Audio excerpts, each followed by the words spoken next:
Hey everyone, welcome back to custom carving. I'm just about to do some sanding on this guy, little wood spirit that I've just made. If you look through the videos, it will be the latest tutorial video that I've done. Now what I'm going to do to sand him back is use my little flap sander just to give it some highlights and also obviously make this a more natural sort of skin tone.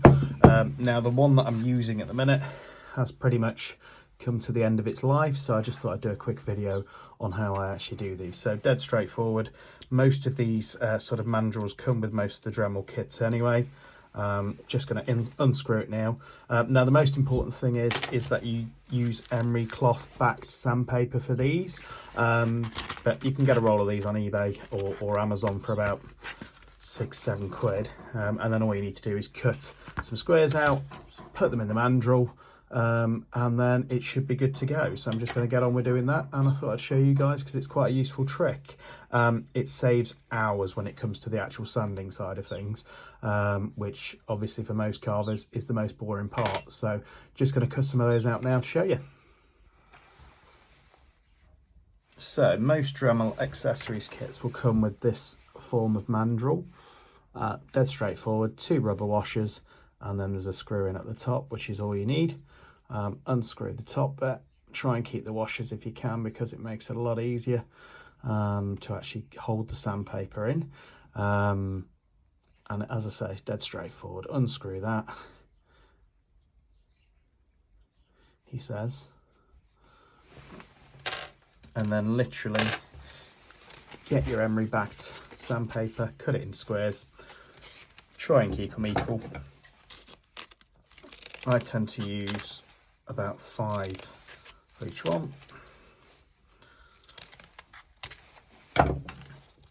And then literally I pierce a hole in the centre of them, normally using one of my drill bits. Haven't got one of those to hand, but literally 1, 2,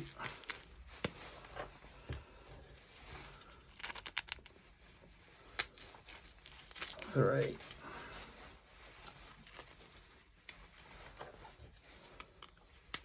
You can just try and push the screw straight through, but I just find it's a lot easier if you've got a little hole in the centre first. So that's 4. And then number 5. Try and keep them as central as possible, but that's all you're looking for really, just to make a tiny hole in it. Put your washer on.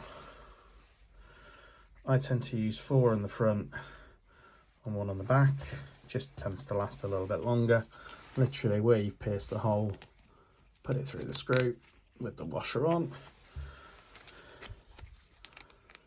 Try and do it in different directions so that you know you're going to cover the whole of the area that you're actually going to sand.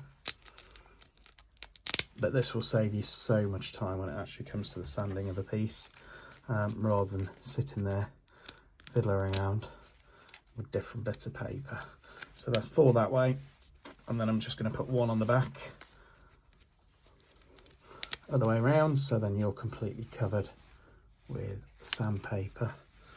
Put the washer on this end, so the washers should help secure it so the sandpaper doesn't just literally go everywhere. And then it's as simple as getting the other side of the mandrel and screwing it in place. It doesn't need to be too tight, just as long as it's tight enough to grip the sandpaper so that it doesn't just slip around and cut the actual sandpaper. But then literally I just tighten it up a little bit with the screwdriver, and then that's one ready to go. Attach it to a Dremel. So I've got this one, my Dremel 4000, just attached with the flex shaft. Just remember guys, you don't need to run these at super high speeds either. So literally I tend to run mine at around about 8 to 10,000 revs, and it tends to last a lot longer that way. But you'll save yourself an awful lot of time using these. So again, just switch it on, turn the speed down, and literally any areas you want. It just makes sanding a lot easier to get rid of all of those fluffy bits.